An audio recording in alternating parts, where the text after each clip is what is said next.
ተመልካቾች በዛሬ ኢትዮ ቢዝነስ ፕሮግራማችን ወደ መጨረሻው በዝርዝር ወደምንመለከተው መረጃችን ካዛቫን ይመለከታል። ቃል እንደሚታወቀው እንግዲህ ካዛቫ ዝናብ በማይበዛበት አካባቢ ከፍተኛ ምርት የሚሰጥ ተክል እንደሆነ ይታወቃል።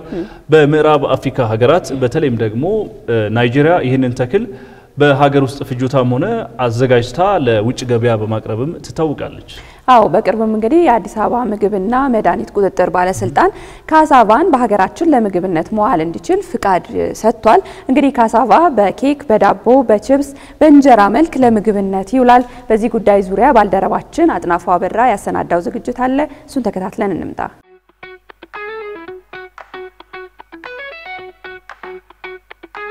በዓለም አቀፍ ደረጃ የካዛቫ ሰብልን በማምረት ለዜጎቻቸው የሚመግቡ ሀገራት ቁጥር ቀላል ቢባል አይደለም። በተለይም ደግሞ አፍሪካዊቷ ሀገር ናይጄሪያ ግን ይህንን ሰብል ከማምረትና የሀገሯን ሕዝብ ከመመገብ አልፋ ወደ ውጭ በመላክ ከፍተኛ የውጭ ምንዛሬ ከሚያገኙ የዓለማችን ሀገራት ቀዳሚውን ስፍራ ትይዛለች። በሀገራችንም በደቡብ የሀገራችን ክፍል በተለይ የተለያዩ ጠቀሜታዎችን እየሰጠ እንደሚገኝ ነው የሚነገረው የካዛቫ ሰብል።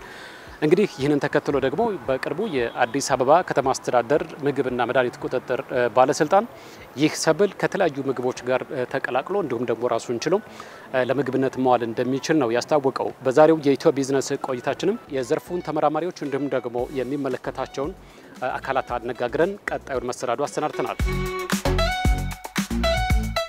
ካዛቫ እንግዲህ ከቁልቋል ቤተሰብ የሚመደብ ተክል ነው። መካከለኛ ሞቃታማ አካባቢዎች ነው አመጣጥ። በቀድሞ ደቡብ ግብርና ምርምር ማዕከል የአዋሳ ግብርና ምርምር ማዕከልም የተለያዩ ምርምሮችን ሲሰራ ከሁለት አስርት ዓመታት በላይ አስቆጥሯል እዚሁ ሰብል ላይ። በዛ የተነሳ የአዋሳ ግብርና ምርምር ማዕከል 5 ዝርያዎች ከፍተኛ ምርት የሚሰጡ ዝርያዎችን አስለቅቋል። ኢንስቲትዩቱ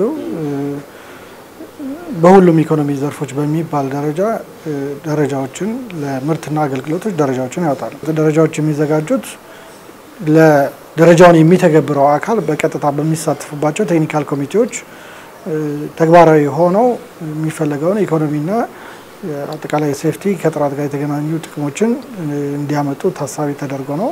እንደ ባለስልጣን መስሪያ ቤት ፎከስ የምናደርገው ለማህበረሰቡ ተመርቶ የሚቀርብ በተለያየ መልኩ በአገልግሎት ሰጪ ተቋማትም ይሁን በአምራች ተቋማት ለህብረተሰቡ የሚቀርበው ምርት ጤናማነቱን እናረጋግጣለን። ካዛቫ አሁን ሁለት አይነት መራራ የሆነና ያልሆነ መራራ የሆነው የሚባለው በአብዛኛው ይሄ ለስታርች ምርትነት ለኢንዱስትሪ ይጠቅማል።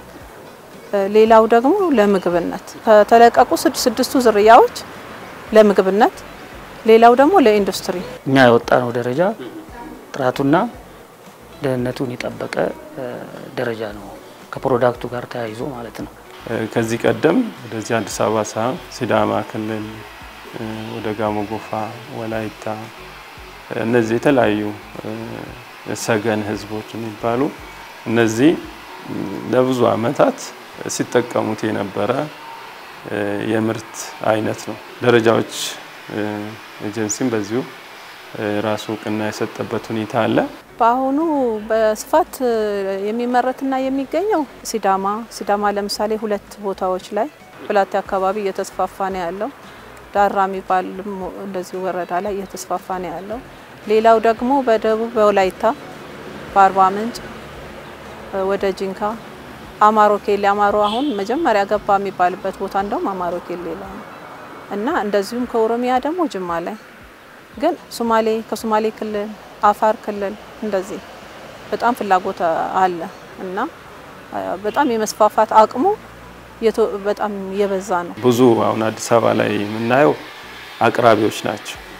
ከደቡብ አካባቢ በሰፊው ተመርቶ ወደዚህ የሚመጣበት ሁኔታ አለ። ልክ እንደ ስንዴ ዱቄት ማለት ነው።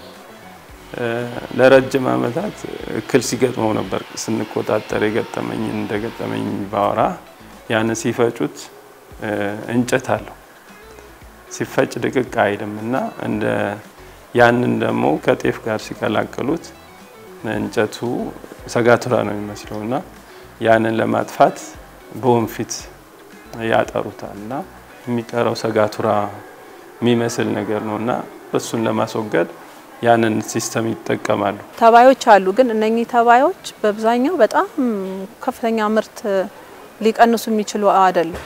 ዝናብ እጥረት በሌለበትና የውሃ መጠኑ ጥሩ በሆነበት ጊዜ ላይ እነኚህ ተባዮች አይከሰቱም። በሽታም በተወሰነ መልኩ እኛ ሀገር አሁን እንዳለው ሁኔታ በጣም አሳሳቢ ደረጃ ነው የሚባልበት ደረጃ አይደለም ያለው። እንግዲህ ይህንን ደረጃ ስናዘጋጅ የተለያዩ ስቴክሆልደሮች ኢንቮልቭ አድርገውበታል። እነ ኤፍዲኤ የኢትዮጵያ ግብርና ባለስልጣን እና ሌሎችም ተቆጣጣሪ አካላት ንግድና ቀጠናዊ ትስስር እነዚህን ፕሮዳክቶች ላይ ቁጥጥር ስለሚያደርጉ እነሱም በተገኙበት እነሱም በተሳተፉበት ነው ደረጃው የተዘጋጀው ማለት ነው።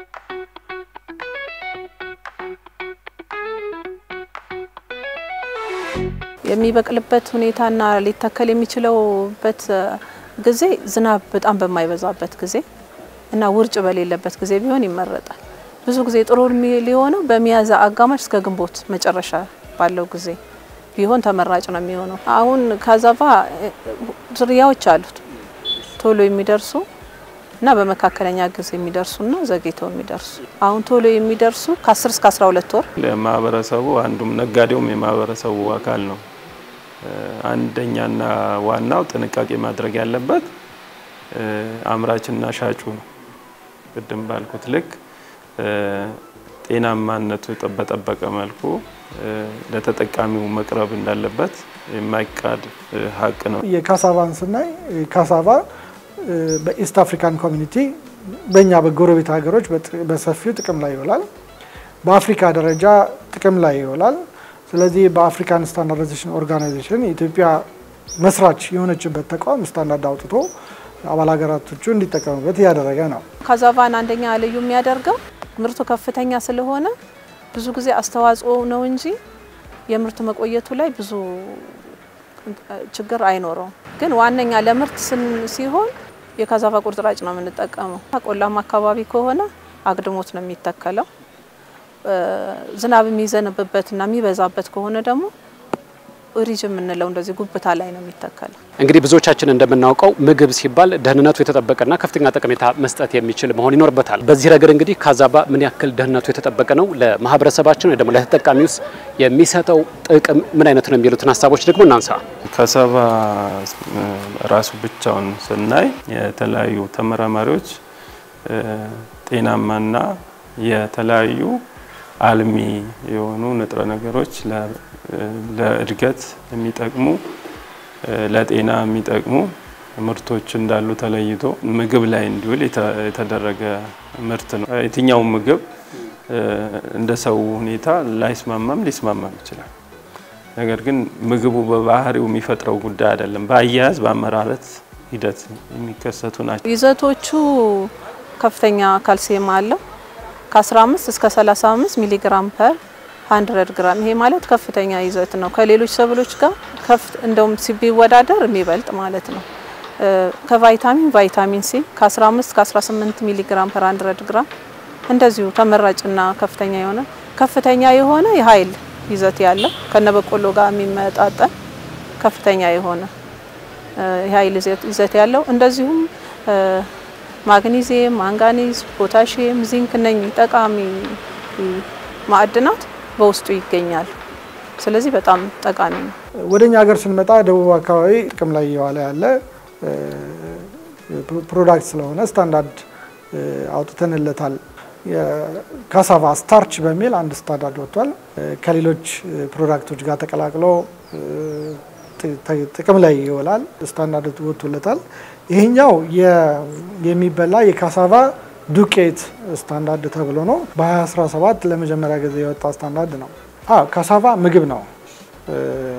ምግብ ነው ማለት የአንድ ማህበረሰብ ሁልጊዜ የሚመገበው ምግብ አይነት ነው። በዓለም ደረጃ ላይ የደህንነትና የጥራት መስፈርቶቹ ተረጋግጠው ምንነቱ ታውቆ በሌብሊንግ እንዲጠቀመው ለማስቻል ነው ደረጃዎቹ የወጡት። ሀገራችን እንግዲህ ከፍተኛ የህዝብ ቁጥር ያለባት ሀገር እንደመሆኗ መጠን ይህ የካዛቫ ምርት በሀገራችን በስፋትና በከፍተኛ ሁኔታ ቢመረት የምግብ ዋስትናን ከማረጋገጥና ኢኮኖሚያችንን ከፍ ከማድረግ አኳያ ያለው አስተዋጽኦ ምንድን ነው ብለን እንጠይቅ። ከሌሎች ሀገራትም ተሞክሮ ጋር ሲታይ ለማለት ብቻ ሳይሆን በትክክለኛ የምግብ ዋስትናነትን ሊያረጋግጡ የሚችሉ ሰብሎች ከተባለ አንደኛው ካዛቫ ነው። ምክንያቱም በትንሽ መሬት ላይ ከፍተኛ ምርት የሚሰጥ ሰብል ነው። ሁለተኛ ደረጃ ይሄ በምግብ ይዘቱ ከሌሎች ሰብሎች ቢበልጥ ነው እንጂ ምንም የሚያንስ ነገር የለው። ይሄ ሰው ሰራሽ የምንለው ማዳበሪያ ሳይሆን በተፈጥሯዊ በሆነ ማዳበሪያ ሊመረት የሚችል ነው። ለአካባቢ ብክለት ምንም አይነት ተጽዕኖ የለው። እንደውም ቢጠቅም ነው። ግሉቲን ነፃ ነው። ከግሉቲን ነፃ ነው። ማንኛውም አይነት የህብረተሰብ ክፍል ቢጠቀመው ማንኛውም ዱቄት ንጹህ የሆነ ዱቄት ነው። ግን ያው ስናዘጋጅ የራሱን የሆነ ሂደት እና ጥንቃቄ ያስፈልገዋል። እንግዲህ ካዛቫ ምርት በብዙ አይነት ይጠቀሙታል ሰዎች። ለምሳሌ አሁን በእንጀራ መልክ ቅድም ባልከው መልክ በኬክ በማጣፈጫነት ብዙ ወደ 16 አይነት እንትኖች አጠቃቀሞች አሉ።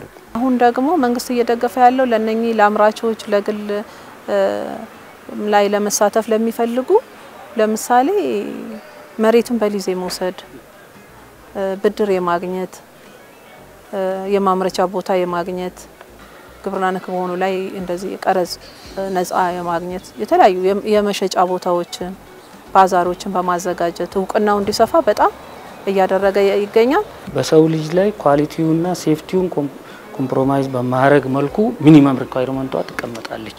በተለይ ሴፍቲ ሪኳየርመንት ኮምፕሮማይዝ አይደረግም። ዘሩን ከግብርና ምርምር ማግኘት ይቻላል። አሁን ወደ ምርቱ ሁሉም በስፋት ታውቆ ወደ ምርት እየተገባ ነው ያለው።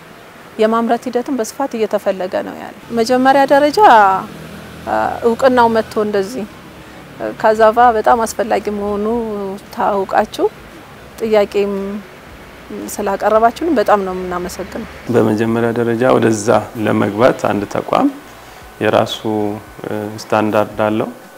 በአዋጅ በደንብና በመመሪያ የተመረኮዘ ስታንዳርድ አለው። ያንን ስታንዳርድ መሰረት አድርጎ ብቃት ማረጋገጫ ይሰጣል። የትኛውም ተቋም እነዚህ የሚያመርቷቸው ምርቶች ጤናማነታቸው በላቦራቶሪ ተረጋግጦ ጤናማ ናቸው ተብሎ ሲረጋገጥ ብቻ ነው ወደ ማህበረሰቡ እንዲቀርቡ የሚደረገው። ስለዚህ አሁን እንግዲህ ትኩረት ደግሞ ሊሻው የሚችለው ጉዳይ አንደኛ የግብርና እነኚህ ዘር አምራቻ ክፍሎችን መደገፍ፣ ምክንያቱም የዘር ምንጭ ስለሚሆኑ ምርምር ማዕከላትን መደገፍ። ሁለተኛ ደግሞ ይሄ ምርት በሚመረትበት ወቅት ያለው ሂደት ንጹህ ምርት መሆን ስላለበት አሁን ሰው በመስመርም ሆነ በተዘዋዋሪ እየተመገበው ነው ያለው። ስለዚህ ያመራረቱ ሂደት በጣም ንጹህ በሆነ መልኩ መመረትና ወደ ስርዓቱ መግባት ስላለበት እዛ ላይ ትምህርትም ከፍተኛ ቁጥጥርም ተደርጎ በህግ ታቅፎ ንጹህ የሆነ የካዛቫ ዱቄት እንዲመረት የተለየ አስተዋጽኦ ያስፈልገዋል የሚለው ነው። ተመልካቾች በዛሬ ኢትዮ ቢዝነስ ፕሮግራማችን በአጫጭርና በዝርዝር ወደ እናንተ ያደረስናቸው መረጃዎቻችን እነዚህን ይመስሉ ነበር። በቀጣይም ከተለያዩ የቢዝነስ መረጃዎቻችን ጋር ወደ እናንተ የምንመለስ ይሆናል። ቃል ኪዳን ታደሰና ጥላሁን አያሌው አብረናችሁ ቆየን። ሰላም ቆዩ።